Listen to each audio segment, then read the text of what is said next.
Viewpoint today, we key in on a series of fresh culminating crises which has erupted within the ranks of the People's Democratic Party, the PDP, sending shockwaves through the political arena as the much-anticipated National Executive Committee meeting has been postponed, leaving party loyalists in a state of suspense and disarray. Tensions simmer beneath the surface of the specter of impending actions against key figures, notably Atiku Abubakar and Nyesom Wike. They actually loom large over the party's future. Also, the already fragile unity within the People's Democratic Party has been thrown into chaos as FCT Minister Nyesom Wike abruptly withdraws from the peace negotiations, unleashing a torrent of accusations against his former ally, Governor Seyi Makinde. We are not also leaving out the sealing of the PDP Abuja office, which was labeled by party stalwart Umar Damagun as a staggering height of irresponsibility, plunging the already tumultuous political terrain into further chaos. Now, this brazen act, reminiscent of the theatrical betrayal, not only undermines the democratic fabric of the nation, but also signals a dire crisis within the party itself. Furthermore, on the ceiling of the PDP Abuja office Wadata Plaza, tensions flare as FCT Minister again openly challenges the leadership of the PDP, igniting a fierce battle for control and direction in the face of mounting dissent, justifying the controversial sealing of the party secretariat. Join us shortly on a few of the happenings regarding the PDP crisis. I'm Odiawa AI.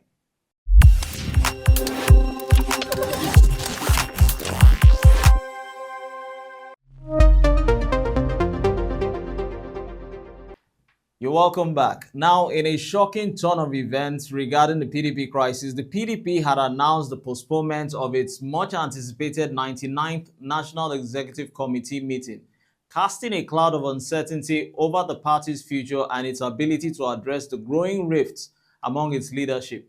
The meeting, initially set for the following day at the PDP National Secretariat in Abuja, was called into question as internal tensions escalated, particularly concerning the fate of former VP Vice President Atiku Abubakar and the controversial FCT Minister Wike. Now, this postponement has left the party members and supporters grappling with a sense of unease, as the NEC meeting is crucial for the party's direction and strategy moving forward.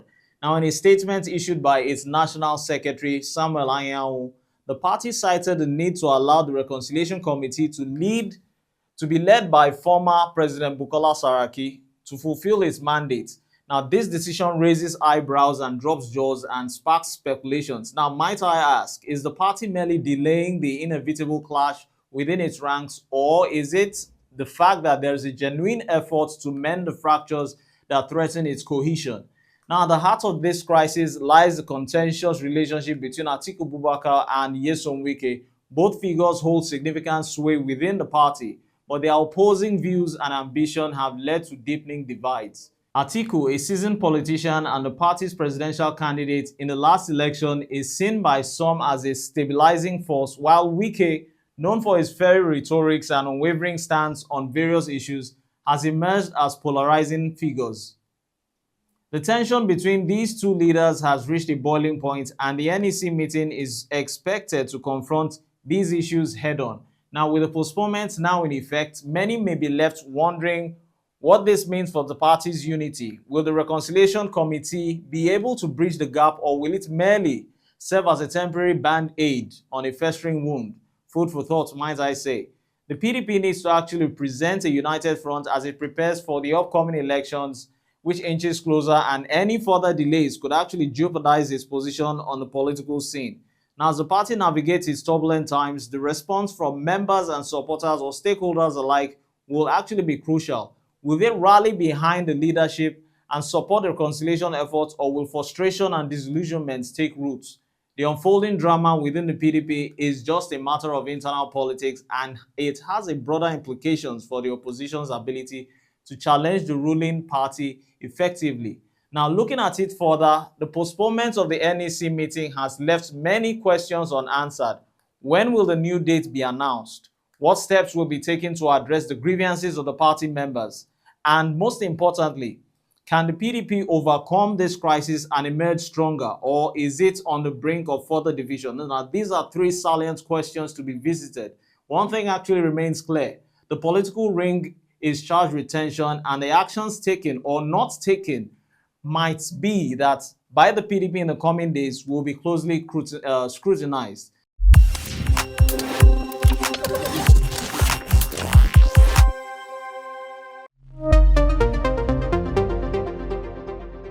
Now, moving over, still on fresh crisis rocking the PDP, Wike quits peace agreements or deals, accusing Makinde of collusion. Now, the already tumultuous household of the PDP has been further shaken as the FCT Minister again, who has officially pulled out of the peace deals or agreements aimed at resolving the ongoing crisis within the PDP. This decision comes less than 48 hours ahead of the highly anticipated National Executive Committee meeting. Wike's withdrawal from the negotiations is based on what he describes as serious breaches of agreements by key stakeholders, particularly targeting Oyo State Governor Seyi Makinde. In a fairy statement titled PDP Crisis, My Position, which was actually from Wike, he accused Makinde of being the architect of the party's current woes, asserting that the governor's disregard for previously established resolutions has only increased or exacerbated the situation. Wike declared his quote, and I state, "I will fight on until justice is attained," now highlighting his comments to addressing what he perceives as a fundamental betrayal of the party's principles. His accusations against Makinde are not merely personal, they reflect a broader dissatisfaction with the leadership and the direction of the PDP.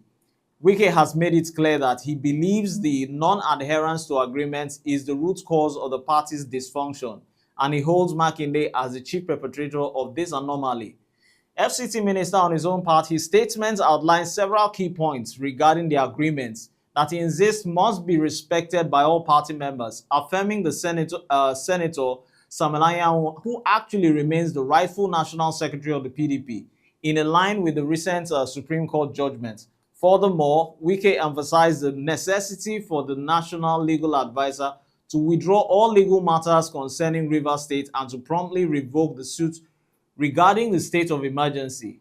He urged that all parties involved adhere strictly to the agreements reached during prior meetings, which he believes are crucial for the party's stability and future. Wike's decision to abandon the peace talks signals a significant escalation in the internal strife within the PDP. His detailed disclosures regarding past meetings and agreements highlight a pattern of discontent and mistrust among party leaderships. Despite his initial willingness to compromise and collaborate, Wike's patience has evidently worn thin as he confronts what he views as flagrant breaches of trust. Furthermore, concerning his withdrawal, it raises questions about the party's ability to unite and address its internal conflicts before the crucial gathering. The ongoing struggle for control and influence within the party is not only a matter of individual ambitions, but also a reflection of deeper ideological divides that threaten the very foundation of the PDP. Now, with tensions escalating and alliances shifting, the political landscape is becoming increasingly volatile.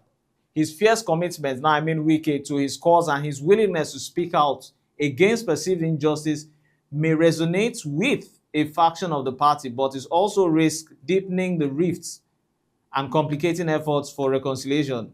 As we await the outcome of the NEC meeting, one thing is also again clear. The path forward for the PDP is fraught with challenges. These actions taken in the coming days will be crucial in determining whether the party can navigate its internal crisis or it will continue to spiral into disarray.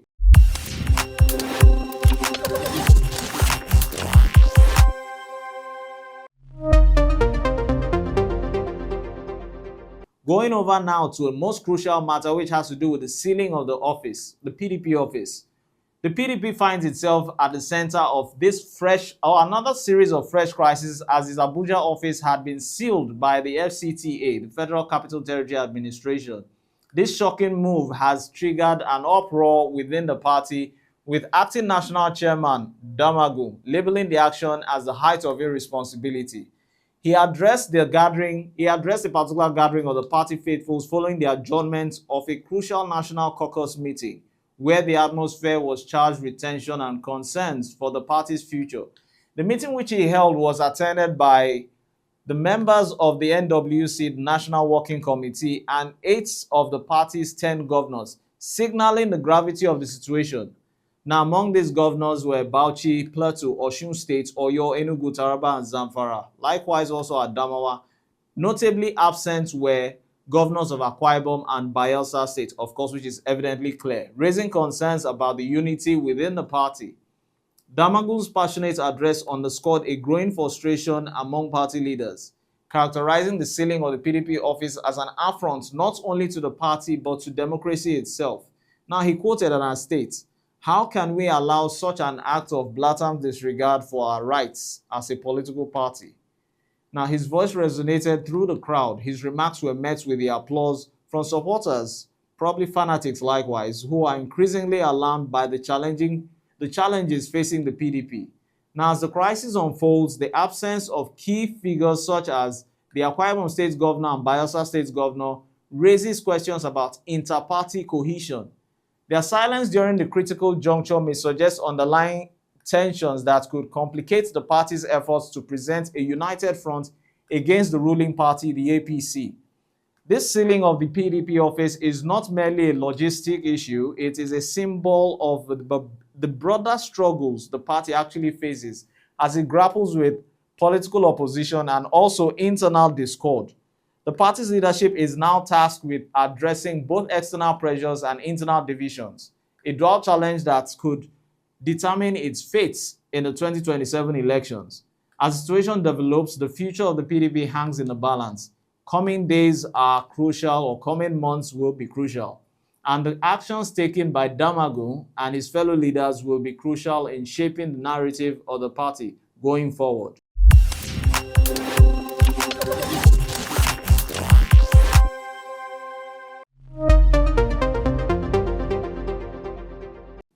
Finally, on another crisis rocking the PDP, Wike justifies the sealing of the PDP secretariat. Now, Wike justifying his sealing of the PDP secretariat, most definitely within Nigeria, there has always been this dramatic session within each democratic dispensation with its own season following its own series. Now, the PDP has really been rattled by recent actions taken by Nyesom Wike, filling in as the FCT Minister.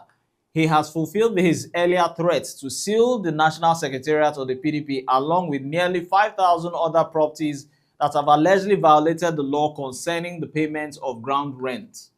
This bold move has ignited yet again another crisis within the PDP and has sent shockwaves throughout people concerned, stakeholders alike. Now, at precisely 2:06 p.m. on the 27th of May 2025, a contingent of the Federal Capital Territory Administration staff descended upon Wadata Plaza, the PDP's national secretariat nestled in the heart of Wuse Zone 5, Abuja. With unwavering determination, they locked the entrance gate, effectively barring entry to one of the party's most vital hubs. Now, this sudden and forceful action comes on the heels of an announcement made by the FCTA earlier on Friday as of last week, revealing their intention to reclaim properties impacted by revocation of 4,794 land titles due to shocking non-payment of ground rent, or some of which have remained unpaid for an astonishing duration of 10 to 43 years. In a briefing to journalists shortly after the sealing of the PDP secretariat, Wike, through a senior special assistant and SSA on public communications and social media, Lere Olayinka, articulated a rationale for the controversial intervention. Now, we are not here for politics, he asserted. Now, those were his quotes, suggesting that the measure was taken, or the measure which was taken, were not politically motivated, but rather a necessary enforcement of the law.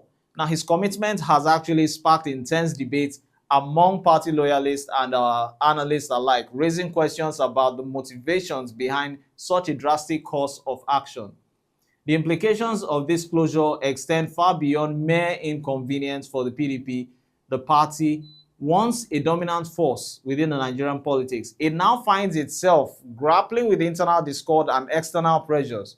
With the 2027 elections on the way, the timing of the intervention could not be more crucial or critical, as the PDP, already facing challenges in rallying in its base, must now contend with the perception that its national headquarters is under siege, further complicating its effort to project unity and strength. Critics of the Wike administrations have been quick to label the move as a strategic maneuver to undermine the PDP at a time when the party is seeking to re-establish its influence. The psychological impact of having the party's headquarters sealed cannot be underestimated, as it serves as a potent symbol of vulnerability and discord. Well, as news of the sealing spreads, reactions have not been actually swift, or will I say they have been swift and fierce. Party members have taken to social media to express their outrage and disbelief, while opponents of the PDP have seized the opportunity to highlight the party's perceived failures.